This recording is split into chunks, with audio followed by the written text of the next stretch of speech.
समुद्र मंथनातून निघालेले एक रत्न आज तिरुपती बालाजी मध्ये आहे।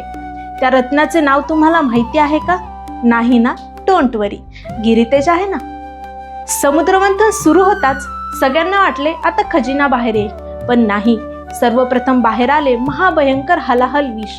याची कथा आपण मागील व्हिडिओमध्ये बघून आलो आहोत। त्यानंतर प्रकट झाली कामधेनू। ही साधी गाय नव्हती, तर संपूर्ण ब्रह्मांडामधील सकारात्मक ऊर्जेचा स्रोत होती। तुम्ही जे काही मागाल ते क्षणात पूर्ण करण्याची शक्ती होती।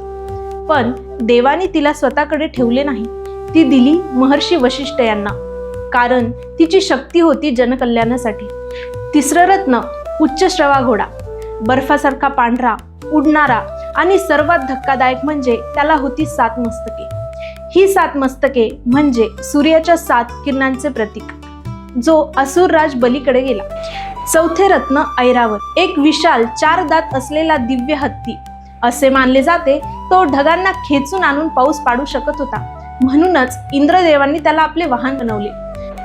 5वे रत्न कौस्तुभ मणी, हा फक्त मणी नाही, यात संपूर्ण सृष्टीची ऊर्जा आणि चेतना आहे। म्हणूनच भगवान विष्णूंनी ती आपल्या हृदयात धारण केली आहे आणि आजही तो त्यांच्या वक्षस्थळावर तेजाने झळकत आहे। लोककथानुसार तिरुपतीच्या बालाजी भगवंताच्या वक्षस्थळावर हाच मणी विराजमान आहे। 6वं रत्न कल्पवृक्ष, एक असा वृक्ष ज्याच्या खाली उभे राहून तुम्ही जे विचार कराल ते खरं होतं। तो स्वर्गात आहे। पण थांबा, इथेच खरी गोष्ट आहे। तुमचं मनच खरं कल्पवृक्ष आहे। तुम्ही जसं विचार करता तसंच तुमचं आयुष्य घडतं। आणि 7वं रत्न रंभा आणि अप्सरा, अतुलनीय सौंदर्य आणि अद्भुत कला, संगीत, नृत्य, गंधर्व विद्या यांचं प्रतीक। आजही त्या स्वर्गात इंद्राच्या दरबारात शोभा वाढवत आहेत। हे होते पहिले 7 रत्न।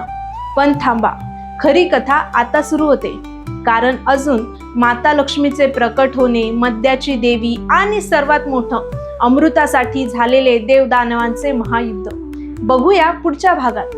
यासाठी आमच्या व्हिडिओला लाईक आणि चॅनलला सबस्क्राईब करायला अजिबात विसरू नका। धन्यवाद।